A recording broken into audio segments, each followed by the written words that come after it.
2 মাসের মধ্যে তুলাকে কৃষি পণ্য হিসেবে ঘোষণা দেওয়ার আশ্বাস দিয়েছেন পররাষ্ট্র উপদেষ্টা। সোমবার রাজধানীতে ইকোনমিক রিপোর্টার্স ফোরাম আয়োজিত এক সেমিনারে তিনি কথা বলেন। সেই সাথে দেশীয় তুলার ওপর থেকে আরোপিত ভ্যাট প্রত্যাহারে এনবিআর এর প্রতি আহ্বান জানান উপদেষ্টা। অনুষ্ঠানে দেশের তুলা শিল্পকে এগিয়ে নিতে কৃষকদের উন্নত মানের বীজ সরবরাহ, গবেষণা জোরদার করার পাশাপাশি সরকারের নীতি সহায়তার তাগিদ দিয়েছেন খাত সংশ্লিষ্টরা। 250-টিরও বেশি ডিজাইন অপশন নিয়ে ওয়ালটন স্মার্ট ফ্রিজ, বোঝে আপনার প্রয়োজন। তুলা সুতা তৈরির মূল উপকরণ।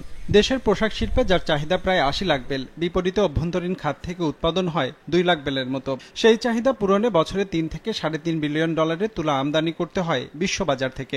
সুতাসহ এই খরচ দাঁড়ায় $6 থেকে $7 বিলিয়ন। যদিও খাত সংশ্লিষ্টরা মনে করেন চাহিদা পূরণে 20 লাখ বেল তুলা উৎপাদন সম্ভব স্থানীয়ভাবে।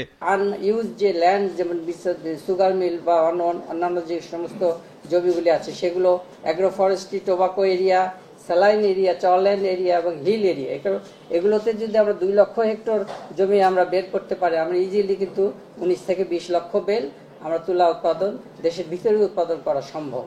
তবে সমস্যা হলো তুলা চাষের জন্য যে আধুনিক যন্ত্রপাতি ও উন্নত জাতের বীজ প্রয়োজন হয় তার অভাব আছে দেশে। ঘাটতি আছে দক্ষ জনশক্তি আর গবেষণায়। তুলা চাষের জন্য কৃষকদের দেওয়া হয় না প্রণোদনা, সেই সাথে দেশে উৎপাদিত তুলার উপর 4% হারে ভ্যাট দিতে হয় সরকারকে। আর তুলাকে কৃষি পণ্য হিসেবে স্বীকৃতি না দেয়ায় উচ্চ সুদে ঋণ নিতে হয় কৃষকদের। ফলে তুলা চাষে এগুতে পারছে না এ খাতের উদ্যোক্তারা, যা থেকে উত্তরণে নীতি সহায়তার দাবি জানানো হয় তুলা চাষ ও সম্ভাবনা শীর্ষক এই আলোচনায়। তুলাটা যাচ্ছে স্যার কৃষি পণ্য হিসেবে স্বীকৃতি পায়, আমরা যেন কৃষি লোন পাই, কৃষক যেন কৃষি লোন পায়।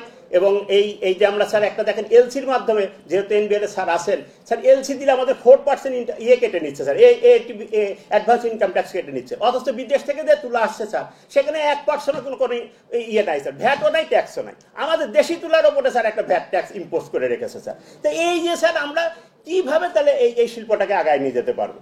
কৃষক আর উদ্যোক্তাদের এমন সমস্যার কথা জানে সরকারও। তাই তো তুলার উৎপাদন ও শুল্কায়ন সহজ করতে 2 মাসের মধ্যে তুলাকে কৃষি পণ্য হিসেবে ঘোষণা করার আশ্বাস দেন পররাষ্ট্র উপদেষ্টা। সেই সাথে দেশীয় তুলার উপর আরোপিত ভ্যাট প্রত্যাহারে জাতীয় রাজস্ব বোর্ডের প্রতি আহ্বান জানান তিনি। আমি কিন্তু সাবসিডি দেওয়ার পক্ষপাতী। আমি সাবসিডি দেওয়ার পক্ষপাতী এই কারণে যে সমস্ত পৃথিবীতে তুলার সাবসিডি দিচ্ছে যাদের সামর্থ্য আছে। আমাদের উৎপাদন যদি আমরা বাড়াতে পারি, আসলে সাবসিডি দেওয়া অন্তত পক্ষে তো প্রথম কাজ তো আমরা করতে পারি যে এটাকে কৃষি পণ্য হিসেবে স্বীকৃতি দেওয়া। এই বিষয়টি আমি আপনাদেরকে কথা দিচ্ছি, আমি অবিলম্বে এটা কাউন্সিল অফ অ্যাডভাইজার্সে তুলব। বাংলাদেশ স্বল্পোন্নত দেশ থেকে উন্নয়নশীল দেশে উত্তরণের সময়সীমা পেছানো উচিত নয় বলে মত উপদেষ্টার। বলেন, উত্তরণের পরেও 3 বছর সময় পাবেন ব্যবসায়ীরা প্রস্তুতি নেবার। রঞ্জিবুল মিজান, বিজনেস রিপোর্ট, মাছরাঙা টেলিভিশন।